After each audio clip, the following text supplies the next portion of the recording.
nyo makikita kung paano ipahiya ni Curly Discaya eto pong si Senator Rodante Marcoleta. 'Di ba? Ang laging nagiging bukang bibig ni Senator Rodante Marcoleta ay yung patungkol sa dapat gawing star witness, mga kababayan, dapat etong mag-asawang Discaya. So ngayon, dito makikita nyo na tama yung sinasabi ni Tito Sen, mga kababayan, ni na Senator Ping Lacson at ni na Secretary Boying Rimulya patungkol po dito sa mga Discaya. So ngayon, ito, i-play po natin ang nakita nating balitang ito na kung saan yun daw pong King of Flood Control, Curly Discaya, na contempt at i-detain sa Senado. So bakit na contempt? Pakinggan natin. Sinungaling, yan ang bansag ng ilang senador sa government contractor na si Curly Discaya. Matapos gisahin at sabunin sa Senate Blue Ribbon Committee hearing sa flood control scandal. Cited in contempt si Discaya. Yan ang agenda report ni Hannah T. live mula sa Senado. Hannah, ano na ang mangyayari ngayon kay Ginoong Curly Discaya at ano-ano ang mga nahalukay ba ng komite ni Senador Ping Lacson? Diretso sa kustodiya ng Senate Sergeant at Arms si Curly Discaya matapos ipadetain ng Senate Blue Ribbon Committee, at hindi lang siya itong ordered detained ng komite ngayong araw. Bukod pa kay Bryce Hernandez na dati nang nakutep din, detention din ang abot ng dalawa pa na miyembro ng BGC Boys na sina Henry Alcantara at JP Mendoza. Ayan, pakinggan nyo mga kababayan ito. Pakinggan nyo po mga kababayan ito Dito sa puntong ito makikita nyo kung paano ipinahiya ni Curly Discaya ito pong si Senator Dante Marcoleta. Idedetain na ng Senado ang tinaguriang King of Flood Control Projects na si Curly Discaya. Paiba-iba kasi siya ng sagot tungkol sa absence ng kanyang asawang si Sara sa Senate Blue Ribbon Committee hearing ngayong araw. Dahilan para i-contempt siya ng mga senador. May heart condition daw si Sara, kaya no-show siya sa pagdinig. At may excuse letter pa ito, pero hindi pa niya nababasa. Nang ilabas ng komite ang sulat, may meeting daw si Sara sa employees nila tungkol sa mga issue ng kanilang kumpanya. Malayo pa raw kasi ang pinanggalingan ng mga ito, kaya siya absent. Di ba kayo nag-usap? Sana nag-usap muna kayong dalawa. Kita niyo mga kababayan kung kayo ang tatanungin, paano nyo gagawing star witness etong ganitong klase ng tao? Simpleng tanong na nga lang mga kababayan patungkol sa kanyang asawa. Kasinungalingan pang isinagot. Diba? Tsaka kita nyo naman yung laging bukang bibig mga kababayan ng mga taga Department of Justice. Bago maging star witness mga kababayan na itong mag-asawang ito, patunayan muna nila na hindi sila yung sobrang guilty dito po sa isyong ito. Ang problema nga, napakarami ng pera ng mamamayang Pilipino na hinahabol po patungkol sa kanila. At pangalawa, hindi naman po sila nakikipagtulungan. Bakit natin nasabi mga kababayan? Kasi dito pa nga lang makikita nyo na nagsisinungaling na. So paano natin pagkakalooban na maipasok itong mga ito sa WPP? Diba? Sa Witness Protection Program. Kung dito pa nga lang sablay na at puro kasinungalingan na yung sinasabi. So dyan pa lang sa point na yan, pahiya na si Senator Dante Marcoleta Diba? Nakikipagigilan pa siya kay Tito Sen mga kababayan na kesyo dapat ganito, na kesyo dapat pinirmahan at ipinasok sa Witness Protection Program. Pero kita nyo pa lang, dito pa lang nagsisinungaling na. Anyway, tuloy pa natin. Ano bang palusot ang gagawin natin, sweetheart or darling? Mr. Chair. You lied. You lied. Paano ba kami maniniwala sa mga pinagsasabi mo? Very clear for me na tulad nga sinabi ni Senator Erwin, pinagluloko tayo nito. Ginagawa tayong parang mga bata rito. Kalaunan, dito na nagdesisyon ng committee members na mag-motion para i-contempt si Curly. Pero sa gitna nito, nilinaw ni Senator Rodante Marcoleta na dapat patas ang komite sa pag-contempt. Ilang resource persons kasi ang hindi lumitaw. Alam niyo, hindi ko makuha mga kababayan yung point dito. Bakit parang ang dating, parang nararamdaman ng mamamayang Pilipino na ipinagtatanggol ni Senator Rodante Marcoleta itong mga Discaya.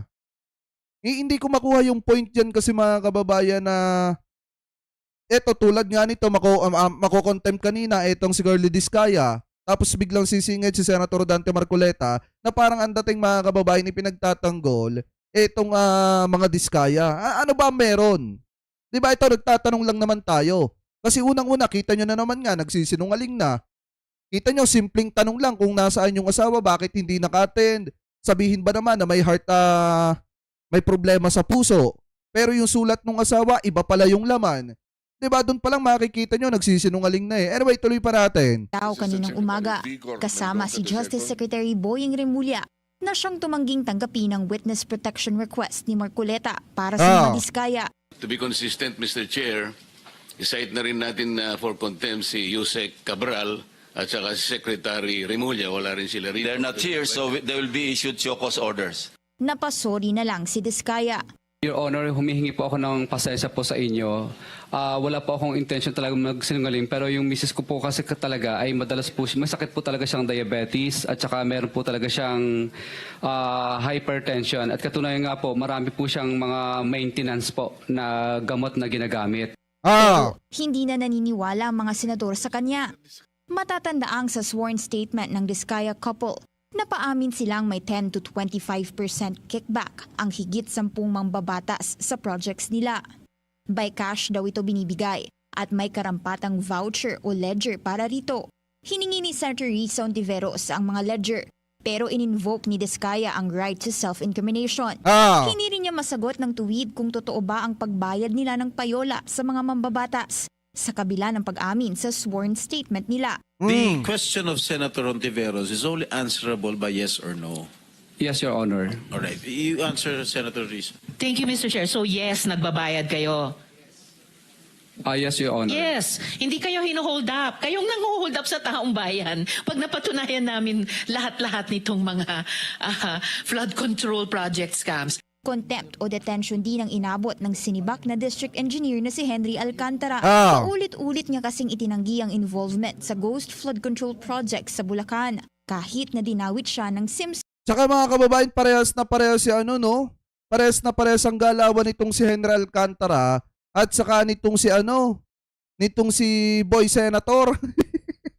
Magaling maghugas kamay. Anyway, tuloy pa natin. Construction tungkol sa pagiging kasabwat sa modus ng mga anomalya sa proyekto.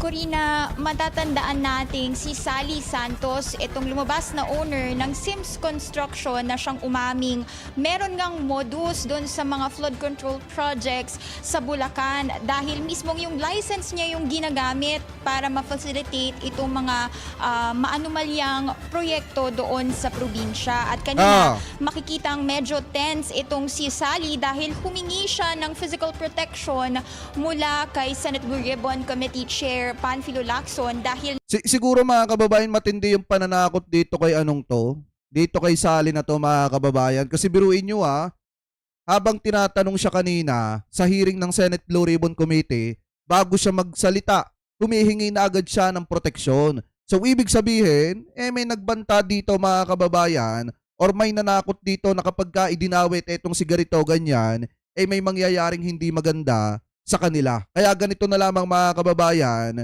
katindi, etong nangyayari dito kay Saling ito na kung saan bago ibuka ang bibig, kailangan muna masigurado yung kaligtasan niya. Anyway, tuloy pa natin. Nakakaranas na raw siya ng threats at kalaunan, ginrant ni Lacson itong hiling niya at dumaan siya sa medical check-up matapos ang pagdinig at sabi ng kanyang lawyer, hinihiling niyang makasama muna ang kanyang pamilya. Corina.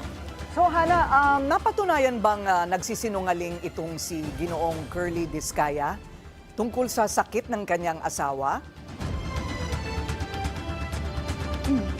Corina, doon mismo sa lumabas na letter or excuse letter ni Sara Diskaya, wala naman din kasi siyang sinabi na merong health concern kaya hindi siya sumipot sa pagdinig ngayong araw. So ito yung basehan ng mga senador kung na nagsabi na nagsisinungaling o paiba-iba nga itong sagot ni Curly kasi wait, hanapin natin yung mismong video mga kababayan. May mismong video po yan na kung saan makikita nyo talaga na nagsisinungaling. Kasi ipinagtatanggol pa ito ng mga DDSit Sinasabi na hindi daw patas yung naging pagtrato ng Senado mga kababayan dito sa mga ikinontempt na ito.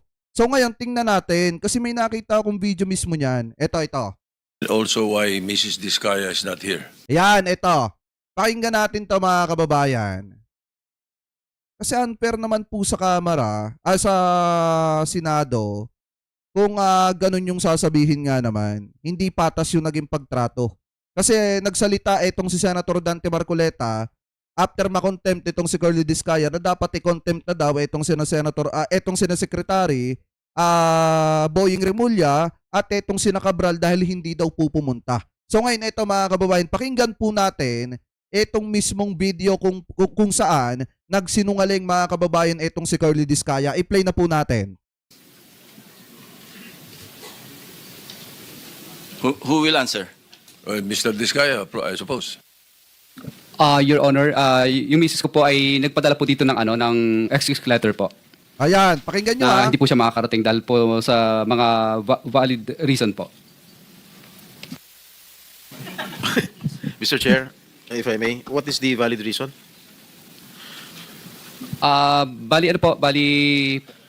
May po siya yung may heart condition din po siya at saka po nagpadala po siya ng letter po dito. Hindi ko lang po nabasa kung ano yung iba pang content. Di ba may sinabi dito itong si Curly Discaya na may heart condition mga kababayan. So ngayon tuloy pa natin. Mr. President, Mr. Chairman, meron bang medical certificate to prove and establish na talagang valid yung kanyang ailment? Dahil baka mamaya gawa-gawa lang itong valid umano na Okay, reason. for the record, and for the information of everybody, sumulat po si Mrs. Discaya. Ito, the Honorable Chairperson, so forth and so on. Subject, inability to attend the Committee on Accountability of Public Officers and so forth and so on. Tapos, relative to the letter invitation dated September 15, issued by your good office, which I received via electronic mail today, September 17 at 5:41 p.m., I deeply regret to inform you that I will be unable to attend the Committee on Accountability of Public Officers and Investigations, fourth public hearing scheduled for September 18 at 9 a.m. Or 9 in the morning. Regrettably, I have an important meeting with my employees on the day of the hearing to explain the problem that the company is facing now and the effects this has on them. This meeting was already scheduled before I received the Honorable Committee's invitation this late afternoon. And some of my employees... May nasabi ba dyan na may heart disease mga kababayan itong si Sara Discaya? Maliwanag naman po yun nasa sulat. May pupuntahang meeting mga kababayan kaya hindi daw makakapunta dito sa hearing ng Senado. Ibig sabihin, nagsisinungaling itong si Curly Discaya. Alam nyo, parang ang nangyari pa nga dito, pasimpleng na ipahamak ni Sara Discaya itong asawa niyang si Curly Discaya kasi hindi man lang nila pinag-usapan kung ano ba yung mga idadahilan nila para magtugmaman lang yung sinasabi ni Curly Discaya na mga dahilan kung bakit wala itong si Sara Discaya dun sa hearing ng Kamara, ng Senado, para nang sa ganun, tumugma mga kababayan doon sa sulat. Ang problema, mukhang yung kanilang pagsisinungaling, hindi pa nila napagkasunduan. Diba? Kaya ganito nangyari na na-contempt itong si Curly Discaya. So ngayon, paano natin bibigyan paano natin ipapasok yan sa Witness Protection Program sa WPP kung dito pa lang sinungaling na? Di ba tama yung sinasabi ni Tito Sen, ni na Secretary Boying Remulla, bago sila maipasok, kailangan patunayan muna nila na hindi sila yung most guilty mga kababayan sa issue pong ito. Ang problema, sila na nga yung most guilty, hindi pa nakikipagtulungan, nagsisinungaling pa. Diba? So ngayon, ituloy pa natin. Will be coming from various places, thus I can no longer cancel the meeting set for tomorrow. As such, I'm sincerely sorry that I will be unable to attend the committee hearing. I fully understand the importance of the committee's work and the seriousness of the matter at hand. I hope that my absence shall in no way be construed as a reflection of my respect for the committee and its mission. I humbly request the committee's understanding and patience in this matter. Thank you very much for your consideration. Very truly yours, signed, Cesara Rowena C. Discaya. Mr. Chairman, with that letter, nagsisinungaling itong si Mr. Discaya na meron daw karamdaman yung kanyang asawa. Diba? Nanumpa ito to tell the truth. And dito, harap-harapang nagsinungaling ka, binabastos mo kami, niloloko mo kami. Diba? Huwag mo kami lokohin because the chairman has the power to cite you in contempt. I mean, do not do that. Iba yung sinasabi mo, medical condition. Kung may medical condition, sige nga, bigyan mo nga kami ng medical certificate. Iba yung sinasabi, mismo na misis mo eh. Di ba kayo nag-usap? Sana nag-usap muna kayong dalawa. Ano bang palusot ang gagawin natin, sweetheart or darling? Mr. Chair. You lied. You lied. Paano pa kami maniniwala sa mga pinagsasabi mo? Senator Estrada is recognized. Thank you, Mr. Chair. The letter excuse of Mrs. Discaya is totally unacceptable. Ang sabi niya, meron siyang meeting. This hearing is of national interest. Tama. Huwag niyang lulukuhin itong hearing na ito. Huwag niyang bababuhin itong hearing na ito. Dahil the Filipino people are watching. We are here to ferret out the truth, the whole truth, and nothing but the truth. Minsan Tama. niloloko makontem ito mamaya, Mr. Chair. Well, Kung hindi tayo thank you. makukontem dito sa pagsinungaling niya dahil doon sa kanya misis, dito may hawak ng mga dokumento na makukontem tong taon to at the end of the day. The Senate President is recognized. Yes, okay. I think your pending motion is not to cite him in contempt. It doesn't necessarily mean that we will be deciding on what to do with him after that. It's just merely citing in contempt for lying. So we'll take it at that at this point, and perhaps discuss later on what the decision of the committee is. But in the meantime, I'm giving up my 3 minutes to Senator Rizal. Not yet, Senate President. Point of inquiry, Mr. I would like to clarify with Senator Marcoleta if he'd quite get it. No, I'm not raising any objection. Thank you, Senator Point of Marcoleta. So let's rule first on the motion, pending motion, before anybody else talks. No. So there's no objection. So Mr. Diskaya, you are cited in contempt of this committee. Also why Mrs. O ayan. O di napahiya ngayon yung naglalakad ba kababayan ng para mailagay sa witness protection program itong mga Diskaya. Eh di pahiya yung senador na nakikiusap na ilagay. Ano po gawing star witness itong mag-asawang Diskaya. Kasi biruin nyo kung dito pa lang sablay na, nagsisinungaling na. So paano natin gagawin na star witness yan? Paano ipapasok yan sa WPP? Diba? So dyan pa lang mga kababayan, yung pagsali-salita ni Senator Dante Marcoleta na parang pinagtatanggol itong mag-asawang Diskaya, doon pa lang sablay na eh. Kasi unang-una, paano mo nga naman gagawin na star witness yan kung kitang-kita naman lahat ng mga kababayang Pilipino natin na most guilty sila. Most guilty na nga, napakasinungaling pa. Ano po? So kayo, mga kababayan, kung kayo ang tatanungin, tama lang ba ang ginawa ni Tito Sen noon na hindi pinarmahan na gawing star witness itong mag-asawang Diskaya kasi nga ubod ng sinungaling mga kababayan. So comment below na lamang po kung ano po masasabi nyo, hingil po dyan